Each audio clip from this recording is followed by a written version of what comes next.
ভাগ্যে যেন ভালো কিছু আল্লাহ লেখেন, আপনার নসিবে যেন ভালো কিছু আসে, আপনার রিজিকে যেন আল্লাহ বরকত দান করেন, এর জন্য বেশ কিছু আমল আমরা কোরআন হাদিসের আলোকে বলতে পারি, সাজেশন দিতে পারি। তবে তার আগে আমাদেরকে জানতে হবে যে ভাগ্য সুপ্রসন্ন হওয়া বা রিজিকে বরকত হওয়া বলতে কি বুঝায়। ভাই, রিজিকে বরকত হওয়া বলতে বুঝায় আপনি যা কামাই করবেন এর ভিতরে আল্লাহ তাআলা কল্যাণ দিবেন, যা কামাই করবেন এর ভিতরে বরকত হবে। প্রাচুর্য না, অনেক টাকা না, যা হবে এটাতে কি হবে? বরকত হবে। আমরা কি বরকত চাই না সম্পদ বেশি চাই? বরকত চাই। বরকত যদি চান, এক নম্বর হলো ঈমান এবং তাকওয়া লাগবে। আল্লাহ বলেছেন ওয়ালাউ আন্না আহলাল কুরআ আমানু ওয়াত্তাকাউ লাফাতাহনা আলাইহিম বারাকাতিম মিনাস সামা।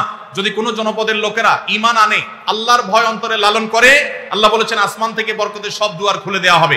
এজন্য ভাই, ঈমান যদি থাকে, তাকওয়া যদি থাকে, গুনাহমুক্ত জীবন গড়ার সংকল্প যদি থাকে, বরকত আসবে জীবনে। নাম্বার 2, ইস্তেগফার বেশি বেশি করলে।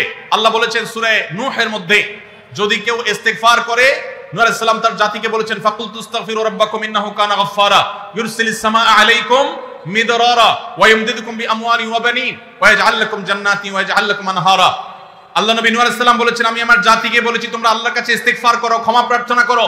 বেশি বেশি ইস্তেগফার করলে আল্লাহ তাআলা রিজিকের মধ্যে বারাকা দিবেন, অভাব দূর করবেন, সম্পদে এবং সন্তানে আল্লাহ তাআলা বরকত দান করবেন। তাহলে 2 নম্বর আমল হলো ইস্তেগফার করা, রিজিকে বরকত হবে ইনশাআল্লাহ। নাম্বার 3, শুকর আদায় করা। আল্লাহ বলেছেন লা ইন শাকারতুম লা আযীদান্নাকুম। আপনি কোনো কিছু পেয়েছেন, আলহামদুলিল্লাহ বলেন, যা পাইছেন শুকর আদায় করেন, আল্লাহ নিয়ামত বাড়ায় দিবেন। নাম্বার 4, দান সাদাকা করা। আল্লাহ তাআলা বলেছেন ইয়ামহাকুল্লাহুর রিবা ওয়া ইউরবিস সাদাকাত। আল্লাহ সুদকে ধ্বংস করবেন, তবে সাদাকা এবং দান এটাকে আল্লাহ তাআলা বাড়িয়ে দিবেন। এইজন্য কেউ যদি দান করে, আল্লাহ তাআলা তাকে কি দেন? বরকত দান করেন তার রিজিকে। তারপরে 5 নম্বর হলো আত্মীয়তার সম্পর্ক রক্ষা করা। নবীজি সাল্লাল্লাহু আলাইহি ওয়াসাল্লাম বলেছেন মান সাল্লাহু আইয়ুবসাতা লাহু ফি রিজকিহি আও ইউনসালাহু ফি আথারিহি ফালিয়াসিল রাহিমা। যে ব্যক্তি চায় তার আত্মীয়তার সম্পর্কে, যে ব্যক্তি চায় তার হায়াতে বরকত হোক, তার রিজিকে বরকত হোক, সেই জন্য আত্মীয়তার সম্পর্কের সাথে সম্পর্ক ভালো রাখে, আত্মীয়দের সাথে, অর্থাৎ রক্ত সম্পর্কে আত্মীয়দের সাথে যেন সম্পর্ক কানেক্টেড রাখে, বিচ্ছিন্ন না করে, তাহলে তার রিজিক এবং হায়াতে বরকত হবে। এবং সর্বশেষ আরেকটা আমল বলতে চাই, সেটা হলো খাবারের ক্ষেত্রে একত্রিত হয়ে বসে খাবার খাওয়া। এই সুন্নত আমাদের সমাজ থেকে বিদায় হয়ে গেছে, আমরা অনেকে জানি না। আবু দাউদের একটি হাদিস বর্ণিত হয়েছে, নবীজি সাল্লাল্লাহু আলাইহি সাল্লামের কাছে এক ব্যক্তি বললেন, হে আল্লাহর রাসূল, আমরা খাই কিন্তু অনেক খাওয়ার পরেও পরিতৃপ্ত হই না, পেট ভরে না, খাবারের চাহিদা পরিপূর্ণ মিটে না, কারণটা কি? নবীজি সাল্লাল্লাহু আলাইহি সাল্লাম বলেছেন তোমরা সম্ভবত আলাদা আলাদা প্লেটে খাও, আলাদা আলাদা সিঙ্গেল খাও।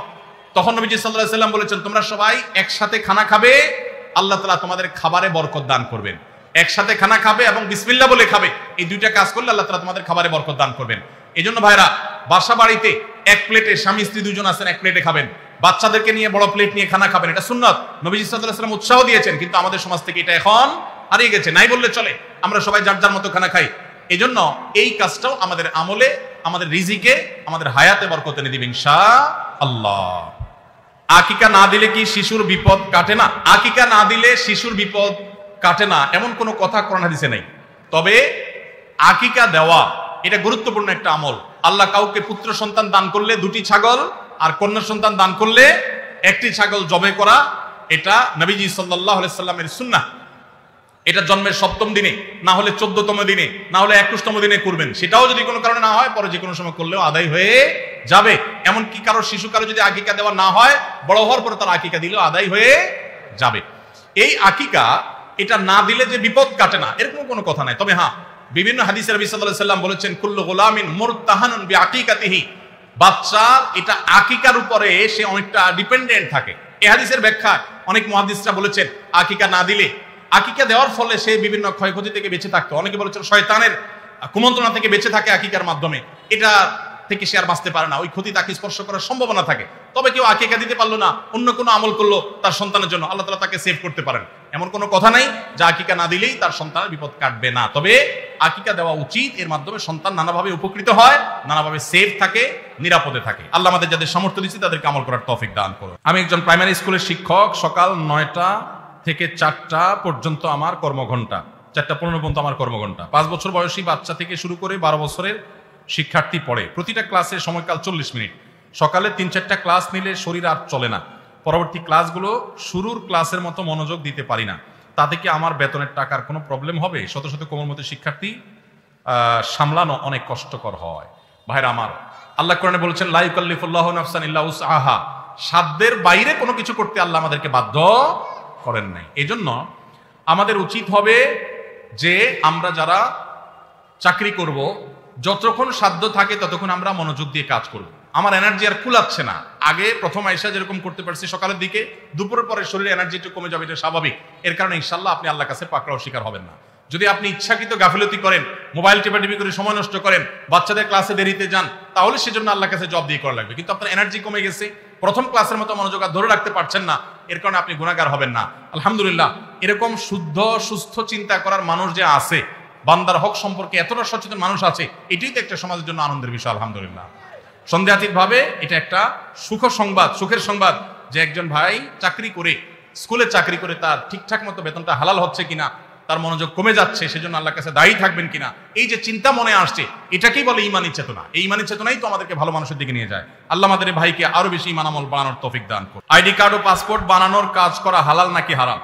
আইডি কার্ড বা পাসপোর্টের কাজ, অর্থাৎ কারোর আইডি কার্ড পাসপোর্ট লাগবে, সেটার জন্য কাগজপত্র রেডি করলেন, অনলাইনে ফর্ম ফিল আপ করে দিলেন, এসব কাজ টাজ করে আপনি ফি নিলেন, এটা জায়েজ আছে।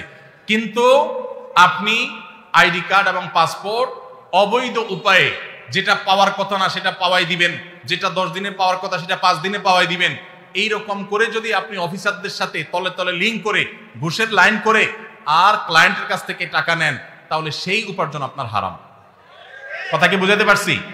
একটা হলো যে আপনার একটা দোকান আছে, কম্পিউটার দোকান আছে, নেট সার্ভিস আছে, আপনি অনলাইনে ফর্ম ফিল আপ করে দিলেন, কাগজপত্র আগে জোগাড় দিলেন, এটার জন্য ফি আপনি 2000 4000 আপনি নিতে পারবেন। কিন্তু আপনি ক্লায়েন্টের কাছ থেকে অতিরিক্ত টাকা নিয়ে ওই পাসপোর্ট অফিসার, এনআইডি কার্ডের ওই অফিসারে আপনি ঘুষ দিলেন, দিয়া আপনি কাজটা করে আনলেন, এই ঘুষের কারবার করে অবৈধ কাজ করলেন, দেরির কাজ আগের করাইলেন, লাইন ব্রেক করাইলেন, নানামুখী যে শয়তানিগুলো আমাদের দেশে হয়, অবৈধ কাজ হয়, এগুলোর জন্য যদি টাকা লেনদেন করেন, তাহলে আপনার এই ব্যবসা হালাল হবে না।